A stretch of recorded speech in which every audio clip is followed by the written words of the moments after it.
In this video, I'm going to show you the 6 critical hotspots to put keywords on your website to improve your SEO, plus dispel some of the most common myths and answer questions like how many keywords should you target on each page. So I'm going to show you a live page and live example and work through where we're putting keywords on these pages. I'm going to show you the front end of a website page, the back end in the sort of WordPress editor here. Going to show you some keyword research tools as well and a few other little bits along the way.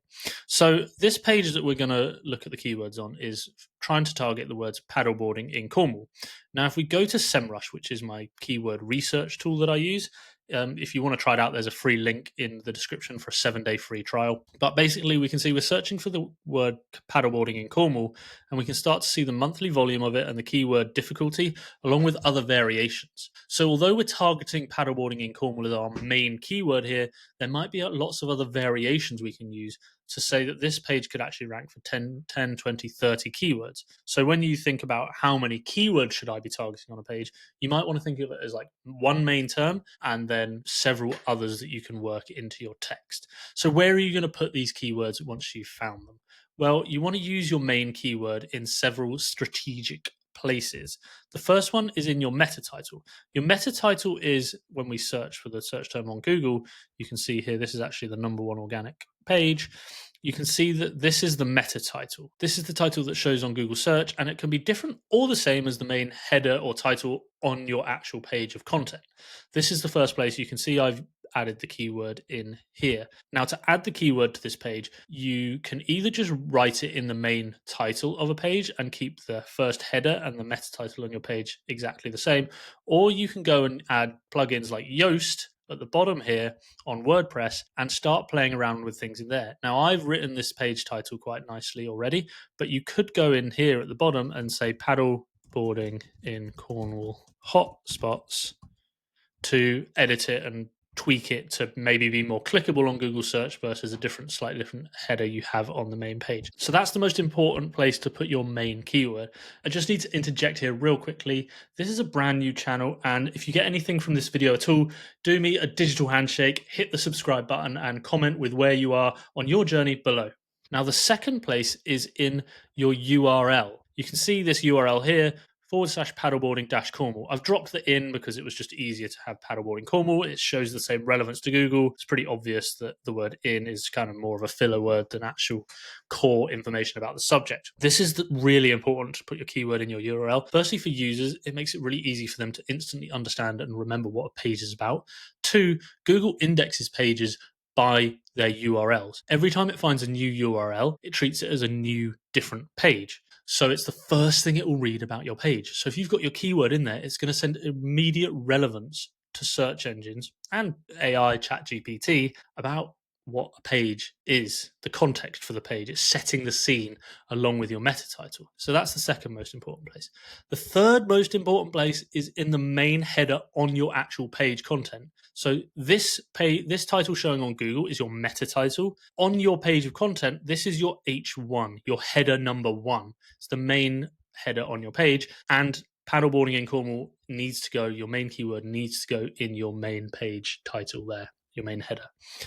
This should then be followed quickly in your text, your main first paragraph, with the keyword or variations of the keyword in there.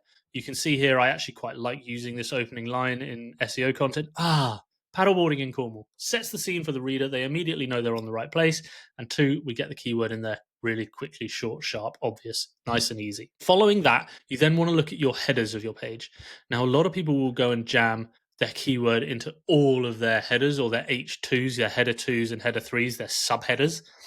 I tend not to be so aggressive now because you can get over optimized and a bit sort of penalized by Google for being over the top. So actually what I like to do is put other entities in my headers. So you can see here we've got beaches and Falmouth.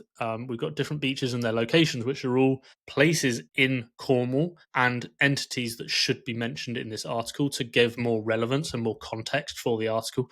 Plus, as a reader, you're thinking like, yeah, we already know we're talking about paddleboarding in Cornwall. You don't need to keep telling me that. Tell me more about the specific places, which is what we're doing here. But I still want to get my keyword into some other headers on the page. So what I do is I'll tend to work it in elsewhere, either through some of those areas where there's relevant questions, or I'll answer some more important questions for the readers through the page, such as this: where to rent stand-up paddleboards in Cornwall.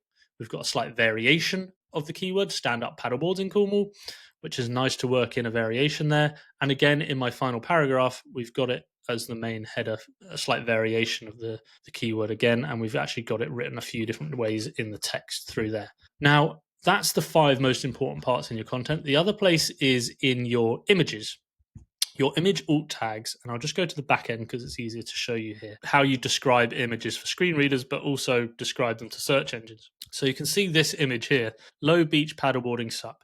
It's not really that descriptive, so we could improve this description a little bit and say low beach paddleboarding in Cornwall at sunrise. So we've got a bit more context there. We've actually worked our keyword in there a bit more, and we can kind of work our keywords or variations of it into these images. That's going to, one, help them show on Google search and raise the overall ranking of this particular page as we get some context to the images and how they relate to the rest of our subjects. Those are the 6 key hotspots for your keywords: your meta title, your URL, your H1, your first heading on the page, early on in your paragraph, the first paragraph, and then through your other headers on the page and into your images as well.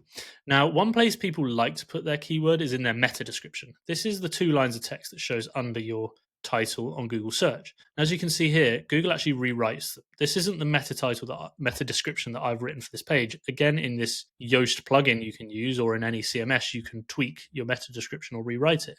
You can see I've written a nice couple of sentences trying to draw clicks, but Google's rewritten it. I have put the keyword in there, but it's not that important because your meta description is not a ranking factor. It's not a ranking signal. So Google doesn't take it into account when ranking your page. 1, because they rewrite them. 2, because they kind of get abused. They used to get abused a little bit. So you can put your keyword in there to help users think like, yes, this is what the page is about, but Google might rewrite it and it's not actually going to help your rankings. So don't need to worry too much about that. You could use AI to write your meta descriptions, or a lot of people just ignore them altogether now because Google are going to rewrite them anyway. So you don't need to worry about that.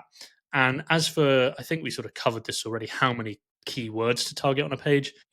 This page could be ranking for 20 or 30 keywords, but we're going to target one main one to sort of summarize our topic. And then we can go and use variations through the page where necessary or where feels right, rather than using the same terminology and getting bored throughout because you're just saying paddleboarding in Cornwall as many times as you can. Keyword stuffing like that isn't really going to help you. Now, the final little trick I want to show you is using Detailed SEO extension. This is a Chrome add-on you can add to your browser, and it allows you to see all this data really quickly on your own website or if you're spying on competitors. So you can see here, it's going to show me my meta title. And actually gives you a little summation of what everything is if you can't remember, and tips for like writing them well as how long they should be. You can see here it's giving me my meta title, my meta description, the URL, so I can check all this stuff really quickly. I can see all the different headings on the page. So if you're looking at competitors and wanting to write similar articles, you could take this, almost hit copy, and go and start writing your own articles in a similar vein if you really like that sort of content that they've written. And if you want to find the best keywords for your website, then check out this video where I go through step by step how to use SEMrush like a pro to get the best keywords to drive traffic to your website.